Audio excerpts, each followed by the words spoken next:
Well, everyone, welcome back.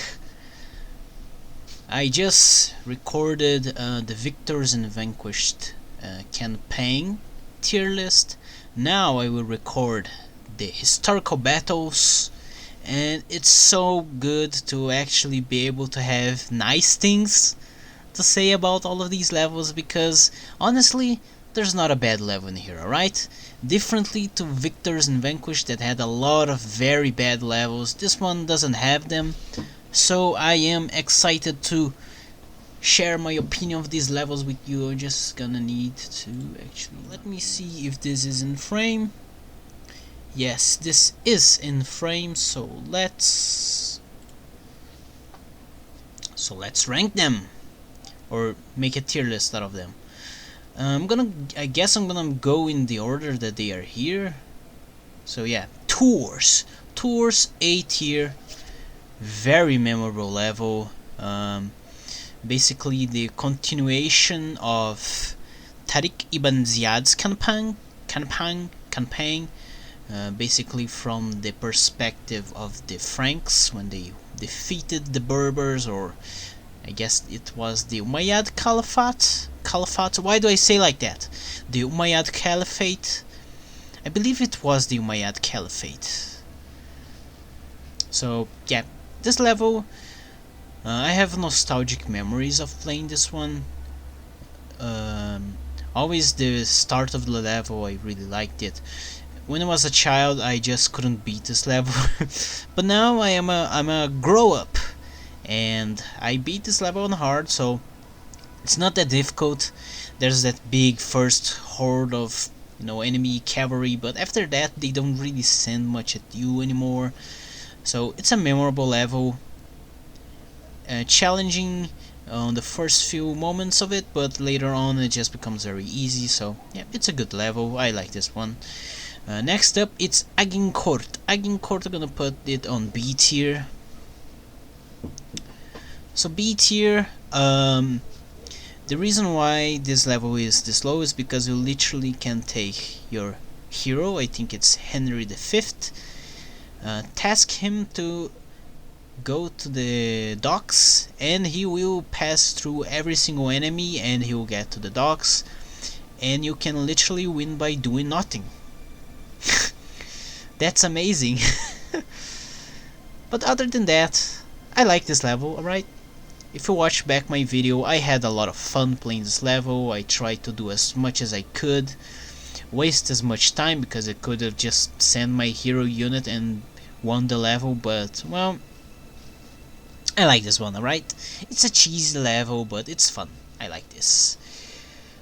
There is Kyoto. Man, is this S tier? Is this S tier or top of A tier? Let me look at the ones that are S tier. This is top of A tier. So Kyoto, another one of the very memorable levels. I believe this was the only level you could play as the Japanese.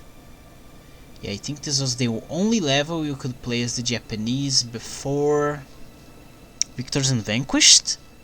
No, before the Forgotten, this was really the only level you could play as the Japanese. After that, there's Kurikara, and now we have Nobunaga and Shimazu. So yeah, Kyoto, or Introduction to the Japanese. I like this level. You have gunpowder, you have to defeat the garrison of the first city, basically repurpose its buildings so you can use for your own army. On my playthrough, I didn't defeat Hyogo. Apparently I could have used my first army to defeat them, but I decided to hold back and I didn't defeat them at all, but I won the level on my own way. It's a nice level, not the best one. If it could have been higher, maybe. Yeah, maybe it could have been higher, but this is my own opinion, so I make the ranking here. Next up, there is York. Let me think. There's a lot in York. There's too much in York.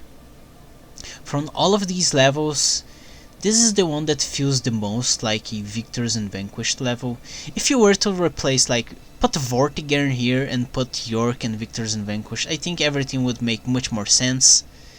But I think York is a nice level, alright? it might have too much, but there's a lot of replayability. You can win this level in many different ways, so that's very nice. That's a very nice aspect of this level. But because there's too much, I'm gonna put it at the bottom of... I'm gonna put it on B tier. I'm gonna move Agincourt back down to C tier. I don't think there is any bad level among these ones, but yeah. Next up, we have Kurikara, which is S tier. It's such a fun level, Kurikara. Yes, your enemy doesn't have an economy. Yes, it's just spam samurai until defeat every single enemy. You can literally make an infinite source of gold. I believe your ally does have a market, but there's also many gold piles all over the map, or gold mines all over the map, so it's pretty easy to just spam samurai and destroy everything with them. But I don't think that it really is the challenge that matters, but the fun aspect of the level, as I said many times with Victors and Vanquished. So this is a fun level, and I like it a lot. So yeah, S tier or first S tier. Let's just move on, and let's look here. There is, I believe this is Manzikert. I believe this is Manzikert. And this is Bafeus. Or is it the opposite? No, this is Manzikert, because you don't play as the purple in Bafeus. So yeah, Manzikert, I'm gonna put it on B tier.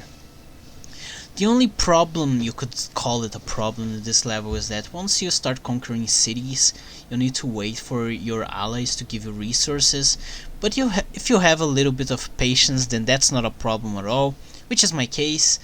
So yeah, I think this level is really good. Actually, I also have many nostalgic memories of playing this level, and it's always, you know, there's a specific order. You can literally attack any enemy you want at any time, but there's a specific order if you want to play the level in the best way possible, which is the one that I did. You know, get the southernmost city, then get the westernmost city, then get that little mine for the westernmost city, then get the city on the north, and then defeat the Byzantines. And that's what I did on my playthrough. So I like this level, alright? If you have patience, you will like this level as well. After that we have... oh, this one... what's the name of this one? I'll have to look up the name because I don't remember. Oh no, I don't remember the name. Hastings. Oh no, this one is Hastings. Oh, alright. Maybe... alright. Maybe I call this Hastings, but this is Agincourt.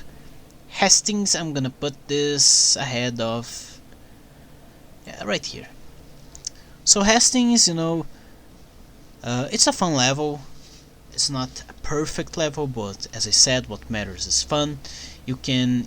in this level also you have choices. You can have the Vikings by your side, you can summon their army, or you cannot do that at all. You can defeat the Frank Raiders, I believe they are called, to the south of your base, or you can just skip them at all. I ended up not getting the Vikings on my side and defeating those raiders and then defeating the English.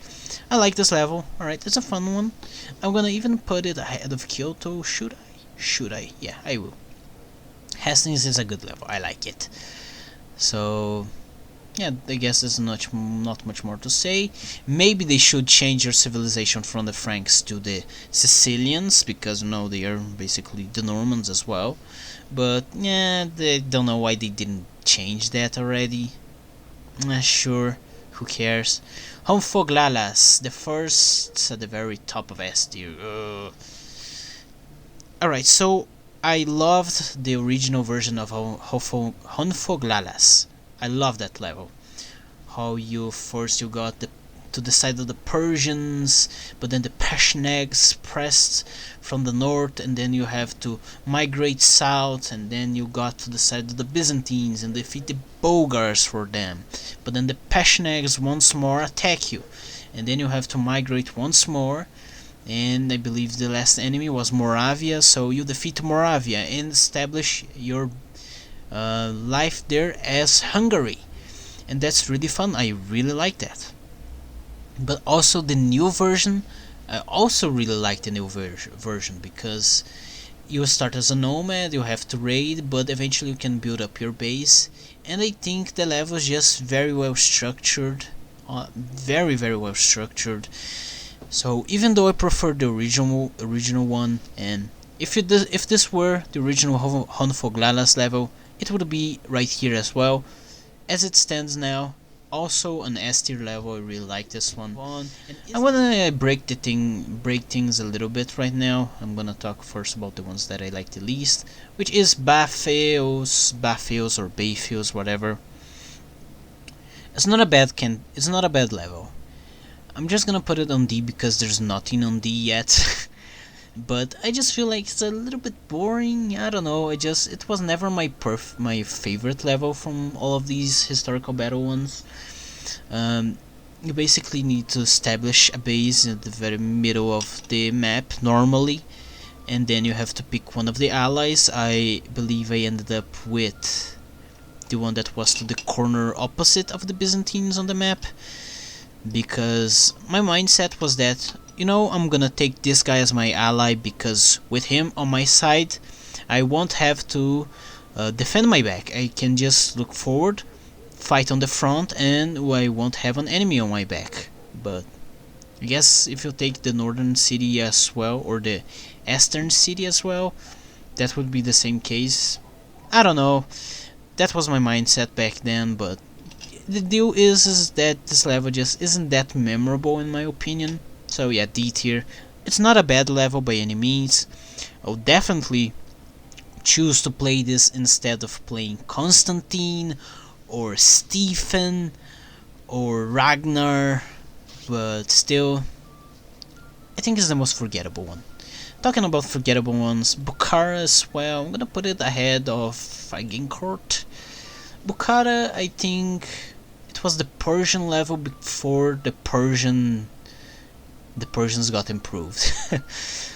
So basically this level, I don't think it changed much from the original Forgotten one.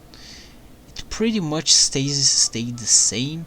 Maybe in the original one the White Huns, which in here are the Mongols, were actual Huns in the Forgotten edition. I think that's the one big change, but other than that there's not any other change as far as I can remember.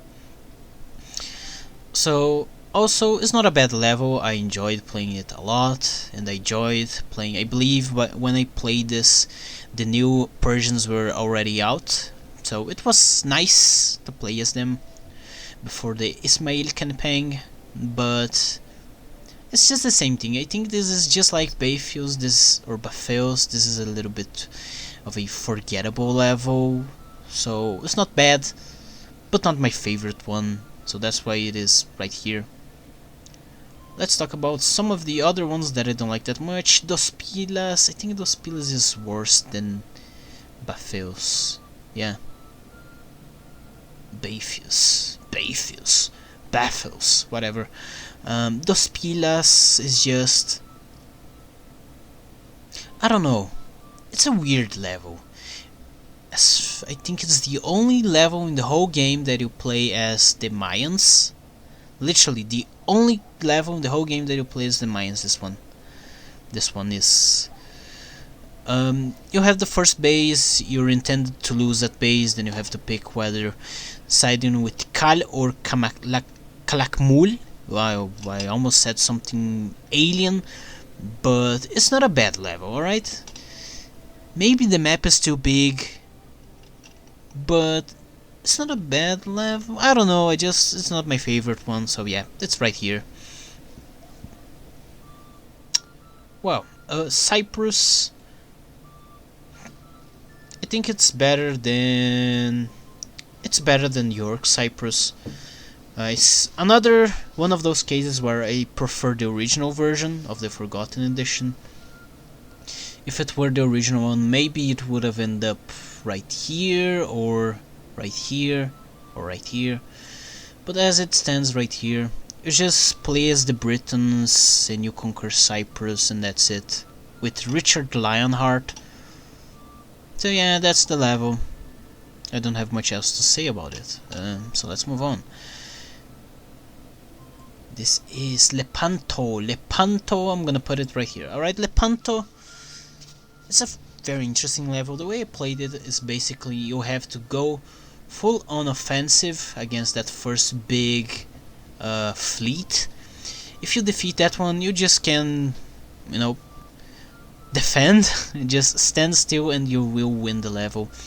Apparently you can also win by defeating the Ottomans. Are they the Ottomans that attack you in this level? I think they are. Yes, I think they are the Ottomans. So yeah, the way I played, I was very satisfied with it. Maybe there's an achievement for you defeating the Turks in this level, I don't remember. But it's a nice level. For some reason you play as the Spanish though. What? Isn't this supposed to happen in like Italy? I don't know, I will search that later, because I don't really know where this happens.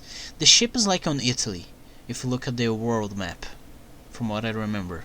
But where does Lepanto really happen? Later, after I finish recording this video, I will look that up, because I'm not sure. That's some interesting trivia I should really read up on. So yeah, Lepanto is a nice level, I like it, that's enough. Noryang Point. I'm gonna put Noryang Point right here. Right here. Come on, right here. Just because you play as the Koreans, and I don't think there's any other level in this whole game that you play as the Koreans. Wow, I don't think there is. I can't remember any. So that's it. And the Koreans, they only appear on this level and Shimazu. They don't appear on any other level from the game. That's crazy. I'm just realizing that. That's so crazy. It's like the Chinese. The Chinese only have Lake Poyang as a level you can play with them, which honestly is at the top of S tier. So yeah, Lake Poyang at the top of the S tier. I love this level so much, how we start at the corner of the map, you have to clean the way up, kill the enemy so that the first ship can arrive at the city. Nanjing, I think it is, or Nanking, I don't know, I don't remember. But I just love this level. I know it's not very historical. First it was called Langshanjiang in the Forgotten Edition, but they changed to Lake Poyang. I prefer this new name. But I just love how the level is structured, how you start on that little, you have to clear that river, and then you have to build up the defenses around your city. You have to clear the navy from the other direction so that the ships with the equipment and the building materials can come to your city, and you can build up your wonder and defeat and essentially win with the wonder. I just love this level. I really love it. Makes me just want to go back. There's not much replayability in this level. I don't think there's any at all. But just because it's such a fun level and so unique, I just want to play it again. So yeah, it's a nice level. It's my favorite one from the historical battles. Lake Poyang, and then there is Vinland Saga, which I'm gonna place it. I'm gonna place it right here. Vinland Saga, I think it's better than Karlsefni, even though apparently Karlsefni is more historically accurate. I still like Vinland Saga a lot, so that's all I have to say about it. I like it. And the fact that you can sail in open ocean, that there's that big dragon or big sea snake, I really like that little detail. And how you end up fighting against the Skraelings is also really nice. So yeah, Vinland Saga stands at that second position on A tier. So this is my ranking of the historical battles.